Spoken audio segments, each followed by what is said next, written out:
There is a sentence birds keep saying in our gardens, and most of us have never learned to read it. It happens in a second. A bird lands at the feeder, snatches one seed, maybe two, and leaves before it looks anything close to full. You've seen it on a tube feeder, on a balcony tray, under a shrub, on the ground below a hanging feeder. And because it happens so quickly, it's easy to misread. Maybe the bird is nervous. Maybe it doesn't like the food. Maybe it's just a messy little snacker. But that tiny departure is not meaningless. It is one of the clearest messages a wild bird gives us every day. What looks random, greedy, picky, or overly skittish is often a survival decision with a lot of intelligence packed into it. It can tell you how safe your garden feels, where the real danger is, whether the bird trusts the route in and out, whether other birds are pushing it off, and even what season the bird is living through. And once you understand that, you can make your feeder, balcony, or garden feel dramatically calmer and safer without doing anything extreme. So if you've ever wondered why a bird won't stay, why it grabs food and vanishes, why it used to linger and now doesn't, or whether you're doing something wrong, this behavior is worth learning to translate, because the bird is not just eating, it is assessing your whole space. The first thing to understand is that for a bird, feeding is never only about food. Behavioral ecologists like Stephen Lima spent decades showing that small birds are constantly balancing hunger against the risk of being caught while feeding. In simple terms, every visit to a feeder is a trade-off. Eat, but don't get eaten. Take calories, but don't stay exposed too long. And from the bird's point of view, your feeder can be a very useful place and a very dangerous place at the same time. That's the hidden logic. A bird does not need to empty a food source to benefit from it. It just needs to come away with more energy than risk. So instead of one long, relaxed meal, many birds make lots of short visits. Grab, scan, leave, reassess. Return later if it still feels safe. Humans often imagine the best sign of success is a bird staying put and eating until it seems satisfied. But in the wild, that can be a bad idea. A bird sitting in one exposed place for too long becomes predictable. Hawks learn patterns. Cats learn patterns. Even sudden human movement can be enough to make a short visit the smarter choice. This is why that unfinished meal matters. The bird is not failing to enjoy the food. It is refusing to pay too much for it, and that has an immediate backyard meaning. If your feeder is out in the open with no quick escape route, many birds will use it like a risky checkpoint, not like a safe dining spot. On the other hand, if the feeder is buried right beside dense cover where a cat could launch from underneath, that can feel dangerous too. The ideal setup is usually nearby cover the bird can dash to in a second or two, but not an obvious ambush point. A shrub, small tree, trellis, or tall balcony plant can help. If birds regularly land in that nearby cover before and after visiting the feeder, that is not hesitation. That cover is part of the feeding station. The second layer is even more interesting. Some birds leave quickly because the feeder is not where they want to handle the food. Watch chickadees, titmice, and nuthatches, and you'll often see classic grab-and-go behavior.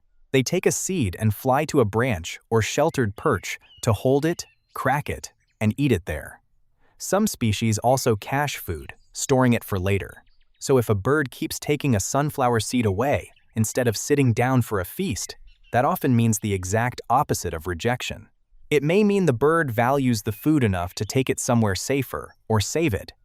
That changes the feeling of the moment, doesn't it? The bird that seems impatient may actually be making a very efficient decision. It is separating food acquisition from food handling. Get the seed in the risky place. Eat it in the safer place. That is why a nearby perch matters more than many people realize. A feeder hanging alone in open space may still attract birds, but a feeder with a branch, rail, or sheltered perch nearby often makes far more sense to them. On a balcony, even a simple natural perch, a potted shrub, or a less exposed corner can change how birds use the space. It also helps to remember that not all birds should be expected to behave the same way. A finch may spend longer at a feeder than a chickadee. A dove may feed more steadily on the ground. A woodpecker may cling and stay if the setup feels stable. If you compare every species to the calmest, boldest feeder visitor you've ever had, the rest can look anxious when they are simply being themselves. Then there's the social layer, which is often invisible unless you slow down and watch. Bird feeders concentrate birds unnaturally. In nature, food is often spread out. At a feeder, several birds may want the same few inches of space. That means rank matters, age matters, timing matters. A dominant bird may sit longer. A younger bird, or a lower-ranking one, may dart in for a quick seed and leave before it gets displaced. What looks like indecision can actually be a bird using a tiny window of opportunity. This is especially common when you see brief chases, shouldering, or a feeder that always seems crowded. A shy bird that keeps making fast raids is not necessarily less hungry. It may simply have less access. The backyard translation here is very practical. If one feeder feels chaotic, don't just make that single feeder larger. Spread the pressure out. 2 or 3 smaller stations, a little distance apart, often help more than one crowded hotspot. If you have the room, vary the height and style. A hanging feeder for clinging birds, a tray for others, maybe some ground-friendly food where appropriate and safe. On a balcony, even opposite corners can help. When birds don't all have to negotiate the same few seconds of risk and competition, calmer birds often appear. And if you do see occasional squabbles, that by itself is not a sign you've failed. Brief displacement is normal. Wild birds are not trying to be polite. They are trying to feed efficiently.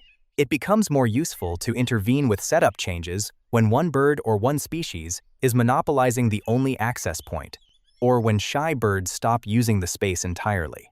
Now we get to a layer that many people feel, but don't always name correctly. Trust. Birds do remember places. They learn routes, cover, timing, and disturbance. They build a map of what your garden is like at different hours of the day. They notice where movement usually comes from. They learn which balcony door suddenly slides open, which chair scrapes, where the cat sometimes appears, which window reflects open sky, which corner lets them escape fastest. And this is important. Trust in a wild bird is not affection. Trust is prediction. A bird feels calmer when your space becomes predictable, not safe in some absolute way, just legible. The bird understands the pattern. That is why a feeder can seem trusted for weeks, then abruptly feel different after construction noise, repeated startling, a new reflective surface, a prowling cat, or people suddenly moving close to it more often. If birds flush every time you approach, you are not necessarily damaging the relationship forever. But you may be teaching them that the space is useful only when you are absent. If your feeder is right beside the busiest doorway, or next to a balcony chair that is constantly moved, or under a window with harsh reflections, birds may never fully relax there, because the pattern keeps telling them to expect disruption. One of the simplest things you can do is reduce surprise. Place feeders where human traffic is more predictable. Refill them in a calm, consistent way. If you watch from inside, remember that sudden movement right behind glass can still look threatening. And if you're setting up a balcony, try to create one quiet corner rather than placing food in the most exposed. High motion spot. Season changes this story too. A bird does not experience your feeder the same way in January, April, August, and October. In winter, energy demands are high, but so is the cost of exposure. Birds may visit often, but still very briefly, especially on bright, open days when they feel visible. In spring, adults may be feeding mates or carrying food to nestlings, which naturally creates short, repeated trips. In summer, natural foods like insects, seeds, and fruit can reduce the feeder's importance, so visits become shorter or less frequent. During molt, many birds become quieter and more secretive. In autumn, some species intensify caching behavior and start treating your feeder more like a supply point than a place to sit. This is one reason people sometimes feel oddly hurt by backyard birds. The birds used to stay. Now they just grab and go, or they disappear for a stretch. It can feel personal. It almost never is. A bird's relationship to a feeder is shaped by weather, breeding, natural food, predator pressure, flock structure, and its own physical state. A spring bird that takes one seed and vanishes into cover may be seconds away from feeding young. A summer bird that ignores the feeder may be finding abundant live food elsewhere, which is exactly what many species should be doing. A winter bird that returns every few minutes is not suddenly less wary. It is just under stronger energy pressure. That brings us to one of the most useful reframes in this whole topic. When a bird leaves before it finishes eating, it is not being ungrateful for what you offered. It is revealing the exact tension of being wild in a human-shaped place. Small body, fast metabolism, constant vigilance, memory of danger, competition, weather, timing, escape routes. What you are watching is not poor manners. It is survival intelligence compressed into a few seconds. And once you see it that way, frustration often turns into something better than reassurance. It turns into respect. The bird that takes one seed and leaves is not rejecting your effort. It is using your effort in the most life-preserving way it can. So, what can you actually do with that understanding? First, improve escape geometry. Give birds a clear route in and out. In a garden, that may mean placing a feeder near a shrub or small tree, without tucking it into a predator's hiding place. On a balcony, it might mean using tall plants, a lattice screen, or a quieter corner so birds don't feel pinned in open air. Second, spread out crowding. If you only have one busy feeder, add another station if you can, even a small one. Different heights and styles reduce conflict and help shy birds feed without sprinting past dominant ones every time. Third, keep the feeding area fresh and clean. Birds may leave quickly because the food feels wrong for a reason. Wet, clumped seed, stale buildup, and droppings around crowded feeding spots all make a site less attractive and less healthy. Refresh seed before it spoils, keep feeders dry, and clean them regularly. If you ever notice multiple birds looking unwell, especially with crusty eyes, swollen faces, or unusual lethargy, it's better to pause feeding briefly and clean thoroughly than to keep drawing birds into a compromised space. Fourth, reduce window danger. Sometimes a bird's discomfort has less to do with the food than with the glass beside it. Reflections can look like open sky or vegetation. Break up reflections with effective window markers, screens, or exterior treatments, and remember the safer feeder rule many birders use. Place feeders very close to the glass, within about 3 feet, or much farther away, rather than at that dangerous middle distance where impact speed is higher. Fifth, watch body language before you change everything. Birds tell you a lot if you notice how they arrive. A bird that lands nearby first, scans, then drops in to feed, is often behaving normally. A bird that comes in low, stretches upward, freezes, grabs, and rockets away from the same direction every time may be responding to a specific threat or disturbance. A feeder where birds chatter softly, preen nearby, and return in loose rhythm feels very different from a feeder where every visit looks explosive. Those details matter because not every fast departure means the same thing. Sometimes leaving early is completely normal. Sometimes it reflects species style. Sometimes it's seasonal. Sometimes it's social. And sometimes it's the first clue that something in the environment needs your attention. If the entire garden empties in an instant, look up before you look at the feeder. A hawk passing through can shut the whole area down, and that is healthy bird behavior, not a feeder problem. If birds avoid one feeder but still use another, compare the placement, not just the food. If they repeatedly startle from one corner, check for cats, reflections, or human movement. If you hear frequent thuds or find dazed birds, take window risk seriously. If the seed is fresh and the setup hasn't changed but visits still collapse, consider nearby construction, pruning, weather shifts, or a new predator perch. In other words, the bird leaving early is often your best field guide to the emotional weather of the space. That may sound dramatic, but it's true. Birds do not just respond to seed.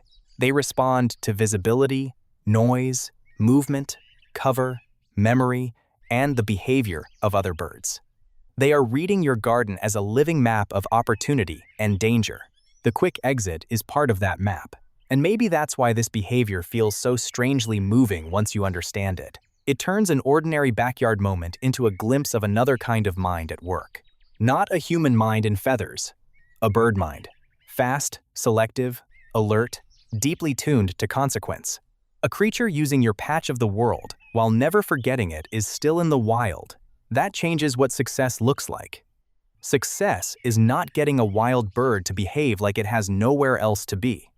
Success is making one part of its day less costly, a little safer, a little calmer, a little easier to trust. So the next time a bird lands, takes one seed, and vanishes before the meal looks finished, try not to see absence. See information, see risk assessment, see memory. See an animal using your space carefully, intelligently, and exactly as a wild animal often should. If you've watched this happen in your own garden or on your balcony, tell me what species you see doing it most and what your setup is like. Those little details often explain everything. And if you like going deeper into the hidden logic of everyday bird behavior, subscribe. There's a lot more being said in our backyards than most of us were ever taught to hear.